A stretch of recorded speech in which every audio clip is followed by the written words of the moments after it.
green is the meadow, warm is the sun, fair is the valley that I come from. Sweet are the memories and friendly the ways of Tennessee people and Tennessee days.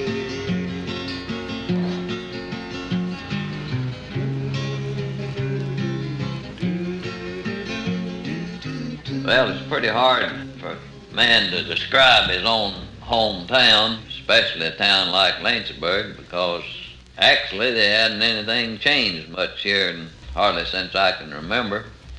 It's a county seat of Moore County, which is about the smallest county in the state. And back in the horse and buggy days, Lynchburg was just about as far as you could get. And at that time, it was hard when there's a crime or something, I make a report, a taxi, I have to go to Fayetteville, 16 miles, or to Manchester, or to Winchester, and these other guys. So each of the counties, Bedford and Orange, agreed to give a slab of that county and make Moore County and save all that trip, you know. But as some fellow said later on, instead of giving a slab, they gave them a splinter. That building over on the corner there is the Farmers Bank building. That's where Uncle Tom carried on banking business for all around 60, 65 years. And you'll notice the courthouse over there on the left, it's just about like it's been for the last 75 or 100 years. You'll notice that most of those buildings show signs of having been here for all these years. This house was built by slave labor. It took about 2 years to build, and as far as we can ascertain, was built about 1850. On the right down there is the jail. That's been here ever since I can remember. I don't know when the last time we had anybody in jail in Lynchburg. And I have it on pretty good authority that I was born right about one house from that jail there. And right about where this hardware store was is where the White Rabbit Saloon used to be. I just barely can remember as a kid as my dad bringing me in there at one time. I just remember there's some pool tables in there. But there's just about enough business in Lynchburg for one store. It's a one-man town as far as that's concerned. It'll support one newspaper, one hardware, one bank, one drugstore, but it's not enough for 2 or 3 businesses of the same kind. That's funny. At one time, way back, they had 3 saloons in Lynchburg, and one of them got to cutting prices, and they got to cutting prices till they all went broke and quit. That's right. You don't see many new businesses coming into Lynchburg. They want to go to where there's a lot more people or where people are spending more money. Most people in Lynchburg's pretty, they're not stingy, but let's say they're careful with their money. This town is pretty well supplied with individualists in their own right during the years. They don't try to keep up with the Joneses too much. When I first lived here, my mother used to say that we lived like they did before the Civil War, and that the community was a closed community. And that was true. Everyone was kin to everybody else. They're just country type of people. You might say we're not sitting out on the edge of a chair. We sort of lean back and take it easy. Not in too big a hurry about things that goes on. Don't worry too much about the situation of the world. We used to drive out into the country stores to sell flour.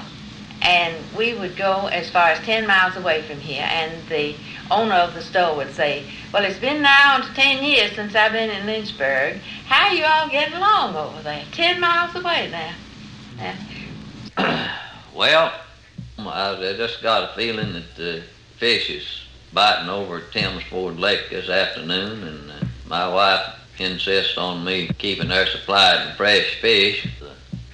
You people just make yourself at home, and I just hope you enjoy yourself. Someone described Moore County once, 60, 70, 100 years ago, as being made up of 3 things: mules, mud, and whiskey. Well, the mules are just about all gone now. You can still get stuck in the mud pretty good along the springtime. But whiskey, well, whiskey just seems to go on and on. At one time or another, I guess most everybody in the county has been involved in some way with making whiskey. Mostly legal, I think. Mostly legal. Build me a castle high on a hill with a few hound dogs and an old copper still.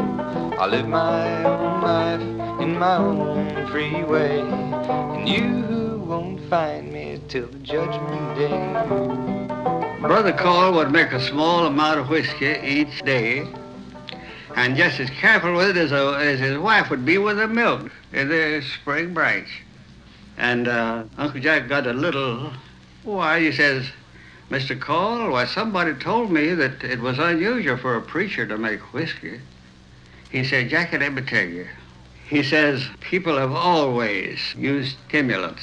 Why, when Noah went on the ark, I believe that there was some drinking going on. They always have, and they always will. And he said, if you're right careful with it, it's a good medicine. And I just made up my mind that for my friends, I would make a little of it. And when I make it, I'm going to make it exactly right without a change in the world.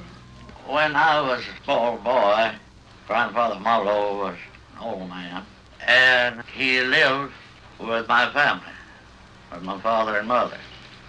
And they gave him 3 ounces of whiskey a day, one before each meal. And I firmly believe that what kept the old man alive was that 3 ounces of whiskey a day that we gave him.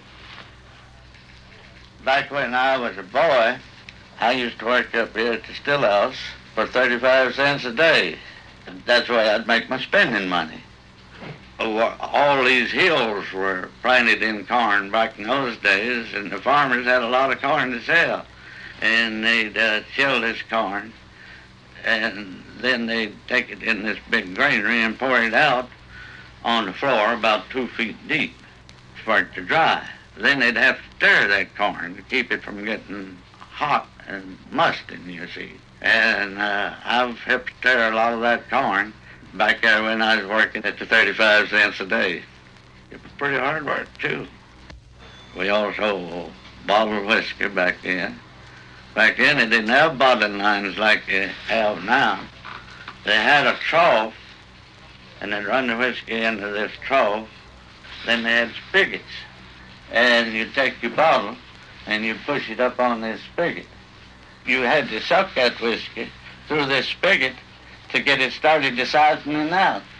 You didn't have to suck that spigot every time. But us boys, lots of time when we suck in the spigot, we'd manage to get a drink. That was slow work, bottling whiskey. When did you start making whiskey? How old were you, Clarence? Well, I guess I was 17 and 16, 18 years old. Mm-hmm. We made whiskey back in them days to live. A lot of people made whiskey here in this country. These hollers are dangerous to go up and down them. The revenue officers got to tearing them down, these barrel hooks, liable to ruin your legs walking up through there. I never did drink much whiskey. I was in it for what money there was in it. We never did bootleg no whiskey. We sold our whiskey wholesale, sold it in kegs. When anybody come there and want a quarter, give it to him. I'd go to these dances, as far as ever married. And I'd always carry me about a half a gallon. I know the boys would want to drink. And I had a car, and I'd get $1 on the gallon for hauling. And I had the first 25 Model T Ford in this whole country that had balloon tires on it.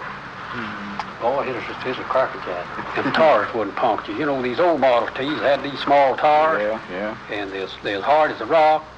And if a man drove 10 or 12 miles without having a flat tire, he thought he'd done something. But them balloon tires come on, and man, you could just drive from then on without having them. And I had to be a route I run. I'd haul 50 gallon every Wednesday night. I'd carry to these bootleggers.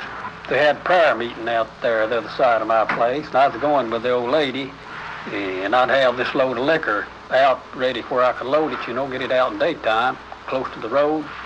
And after we'd come back from prayer meeting, I'd load this whiskey up in my car, and I'd deliver it to these boys.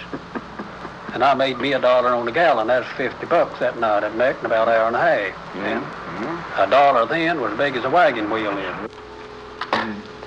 You know, there's very few people knows anything about whiskey. Yeah, they take one drink and drink anything from there on out.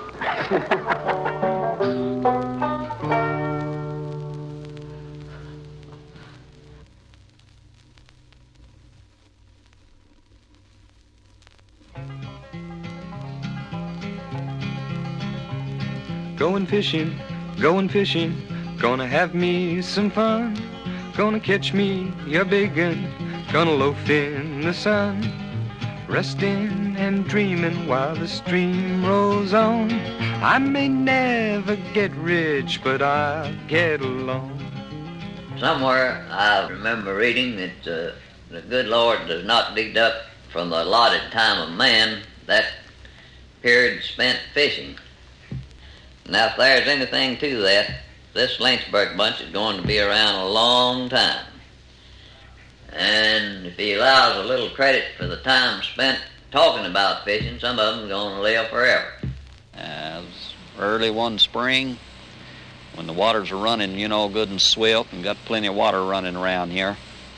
Had one of these guinea tails casting down in a little hole up the creek there, and one of them hit, Oh, he'd get up on that water and walk there for 10, 15 foot, it looked like, go plumb across the creek, and he'd go down. Here he'd come up the creek and flying at you, trying to catch him, trying to reel her up,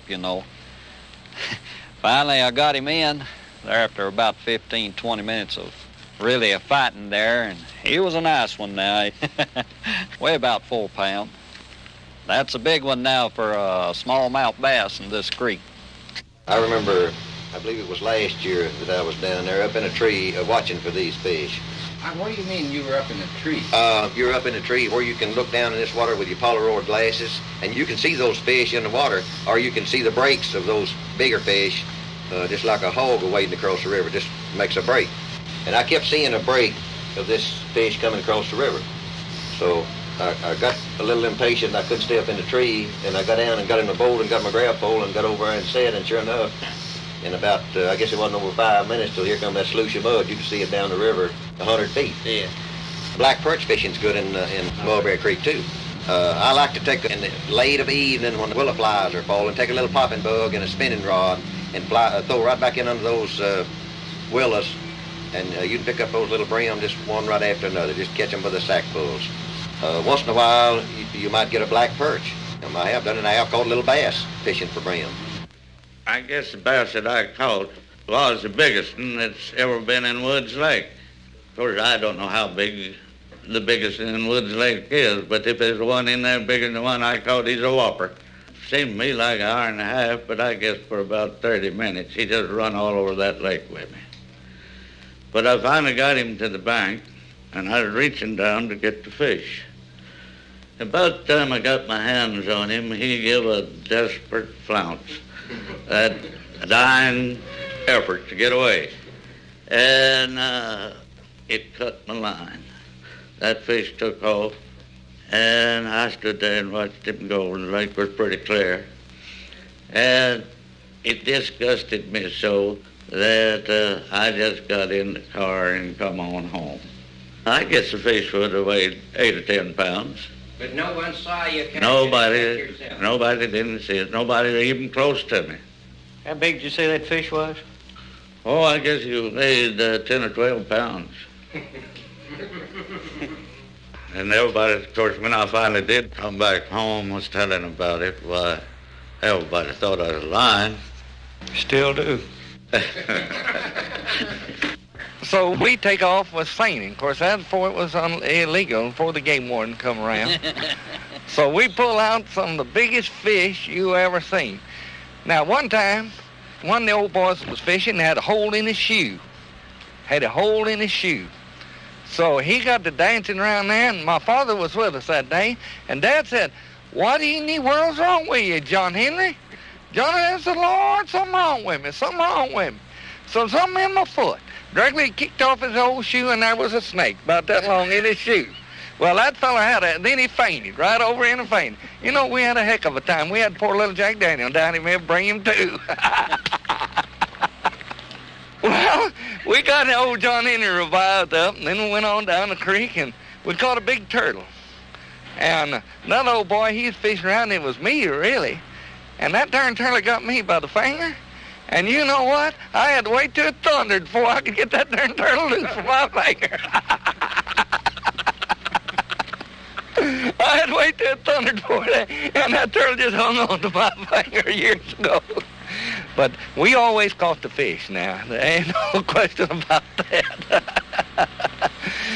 Now, that's the biggest lie I can think about today. You'll have to wait some other day about that. Do you ever fish, Garland? Nope, I'm no fisher. I never fished. Yeah, I fished a little back years ago, and I fished over on Elk River. We got fish over there that's 10 foot between their eyes. Pretty good sized minnows, about 8 or 10 inches long. They'd choke these big fish, you see, and we'd catch them while they're choked. We could handle them.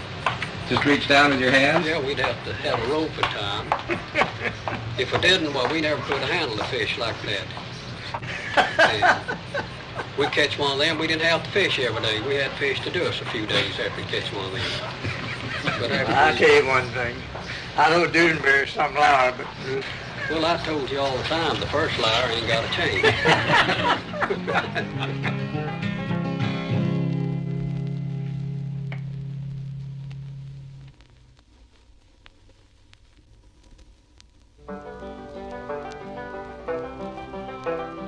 You bring your troubles and I'll bring mine.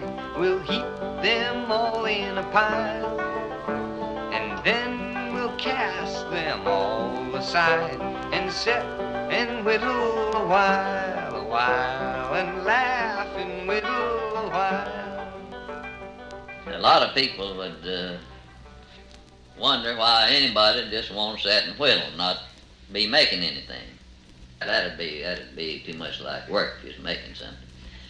A lot of these whittlers are not noted for working too hard anyhow, or too often. It's just one of those habits that you can get into. You take a whittler, he just like Granny used to be sitting in the knitting. He ain't even thinking about whittling. He's thinking about some big tale that he's fixing to tell as soon as he gets a chance to butt in. Because anytime you can get 3 or 4 whittlers together, I'll guarantee you'll get an argument. It don't make any difference what subject you bring up. And you can't win no arguments without getting your story together. And so you can't be thinking about whittling and win no arguments. And you don't ever win an argument nohow, but then... Now you can take a nervous businessman. He'll carry a little doohickey around his pocket to keep his hands busy and quiet his nerves after a hard day at the office. Many people carry a lucky Tennessee buckeye for the same reason. But down here in Lynchburg, well, we just sit and whittle. Oh, it's a pastime and a therapy, too. Beats rubbing a morning stone or something like that. And when you get too old to walk, why, walking, of course, is the best pastime in the world. When you get too old to walk, well, you can sit around and whittle, get the same effect. You don't lose any energy from whittling, because you expend very little. Well, a fella's going to whittle, his first thing he's going to do any good at it, he's got to have a good pocket knife and a good piece of straight grain cedar to whittle on. You take these old-time whittlers, well, they take great pride running that shaving from one end of the stick to the other, making it of a uniform size, make it curl as it comes off of there and be a real fine shaving. And you can take an amateur, a guy that's knife's not right or he's not used to whittling, and you can just look at his shavings, even if you don't see the man and tell he's an amateur. Just kind of like a lot of other things, there's a certain knack to it, but there may be no two whittlers that whittle just exactly the same way. You can move the knife or move the stick. I move the stick most of the time. A lot of it depends on the piece of wood. He keeps that stick in his hip pocket most of the time. It depends on the conversation and the company as to how long that stick lasts. Some days he may be sort of busy and not get to whittle too much, and some days it's raining or something, he's sitting around the courthouse yard and arguing politics, and he may whittle up a stick before the day's gone. So it will vary, but I'd say average whittler whittle about 3 or 4 of those sticks a week.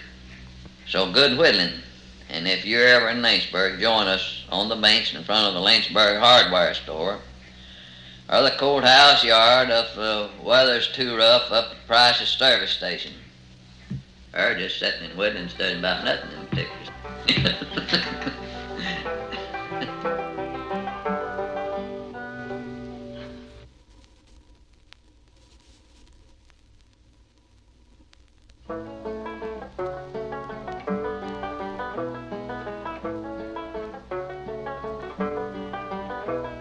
He set by his word, a great deal of store.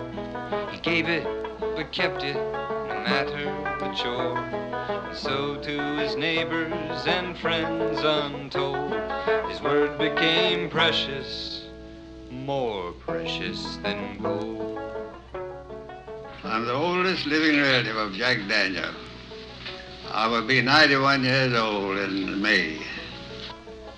I guess there's hardly a community in the country that doesn't have at least one citizen at one time or another who would qualify as being a legend in his own time. Around Lynchburg, we always think of Mr. Tom Motlow that way. Mr. Tom was our town banker. He ran the farmer's bank here all of his adult life, for about 67 years actually. He was a modest man. You'd never hear him bragging on how he won the Phi Beta Kappa in college in classical literature, or how each year the top economist would interview him to get his forecast for the financial future of the country. No, Mr. Tom wasn't like that. He was, well, I could tell you story after story about Mr. Tom, but I don't guess I will. I think you'd much rather listen to him tell you himself. I went to school at fine school at Mulberry and at the public school here. Then I went to Webb School at Bell Buckle, graduated there, and went from there to Vanderbilt. And 2 months before I graduated in 1901, I got a letter. And 2 young fellas had a brother, one of his brother and one a cousin, wrote me, says, we bought the bank at Lynchburg yesterday, and look at you cashier. You're the cashier now, full authority.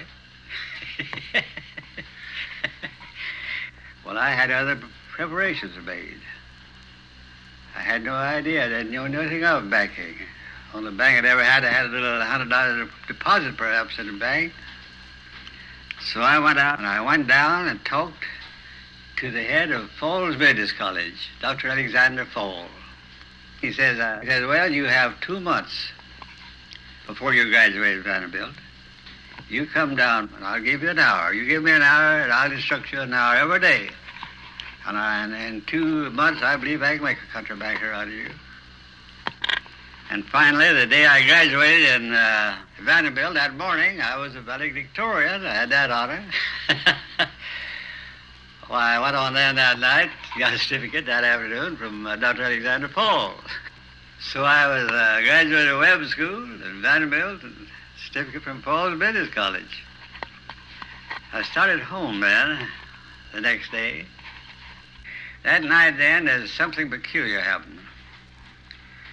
Old man, great old banker, one of the greatest country bankers in the state of Tennessee, called Lem Tolley up and said, Lem, is that brother of yours going to the bank Monday morning? Lem said, yes. He said, you know what I'm going to do this Saturday night? I'm going to get up in the morning at 4 o'clock, and I've got a good team, and I get down at 8 o'clock. I want to eat breakfast with you, and I want to talk to that boy all day long. I said, you can listen in if you want to, but I'm going to talk to him. At 8 o'clock the next morning, Mr. Motlow came in. We ate breakfast. He went to talking.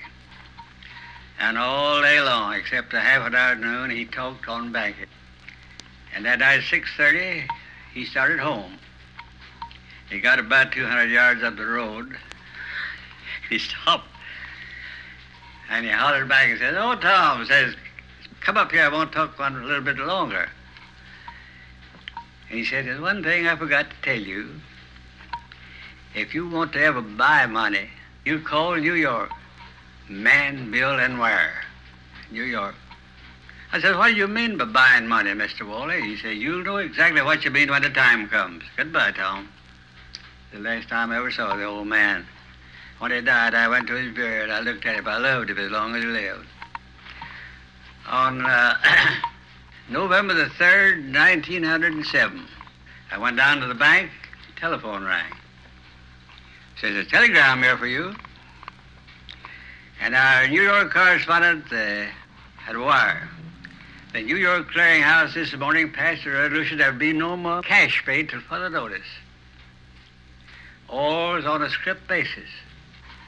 No more money is going to be paid out because New York is on a panic. I happen to think of Man, Bill, and Wire. That is 6 years later.